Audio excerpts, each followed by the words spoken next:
Even though the Trump administration is facing more and more heat over this mistaken deportation and their refusal to honor due process, the reality is that most Americans are on board with Trump's broader immigration agenda. And that is why he's doing everything he can to steer the conversation in that direction. Here are the numbers from CNN's Harry Enton. This is a big reason why. So take a look here. This is on immigration. What track are we on? The right track or the wrong track? Look in December. Look at the percentage who said we were on the wrong track. 62% of Americans when Joe Biden was in office, compared to just 14% who said that we were on the right track. Flash forward to April. Well, hello, 45% say we're on the right track compared to 42% who say we're on the wrong track. So in a big switcheroo from where we were back in January, the plurality of Americans say that the country is on the right track when it comes to immigration policy. Deport all undocumented immigrants. Voters favoring the government trying to deport all 11 million of them. Back in 2016, just 38% of voters wanted the government to try to deport all 11 million undocumented immigrants. Compared to where we are in 2025, 56%, the majority.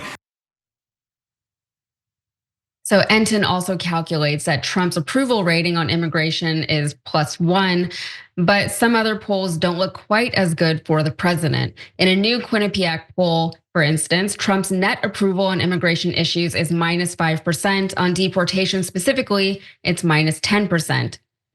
Cenk, we've all been hearing from Republicans for the last several years that they're not anti-immigration, they're anti-illegal immigration. That's a very important caveat for them.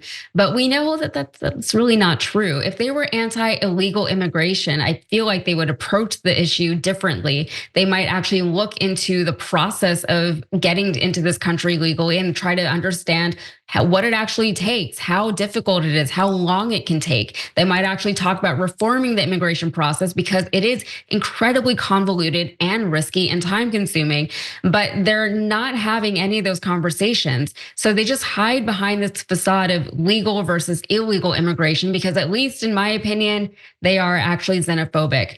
They probably themselves wouldn't identify as being xenophobic. They probably don't think of themselves that way, but I feel like they are. And I feel like that's what this all comes down to. Immigrants do not have a place in like the white picketed, fenced Pleasantville fever dream that these people actually want to live in. Yeah, so look, I think that there is two different things going on in the immigration issue.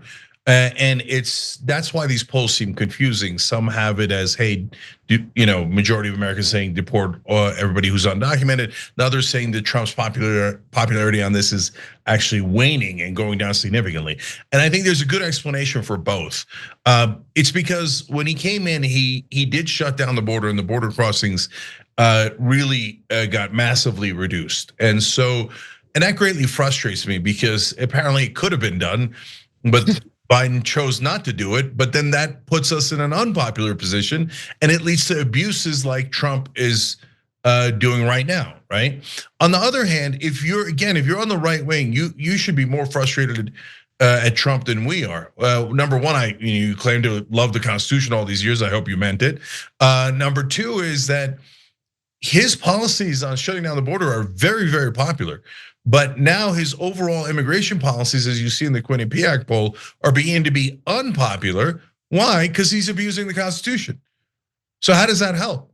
That doesn't help your cause. Trump could have been super popular on immigration, and he could have, look, I don't believe in the mass deportations at all, but if you're on the right or apparently in the middle and you now believe in mass deportations, well, Trump is doing a lot of harm to that cause because he's doing it in such a wild, irresponsible, unconstitutional, authoritarian way where he's rounding up people that were ordered to stay in the country, that shouldn't be sent back, that aren't criminals. So he's making that position unpopular. So that's why you're seeing that, that diversity in those polls and them going in separate directions. So as usual, if Trump just could keep his worst authoritarian impulses under control, he actually could have had a win here, but he's turning that win into a loss.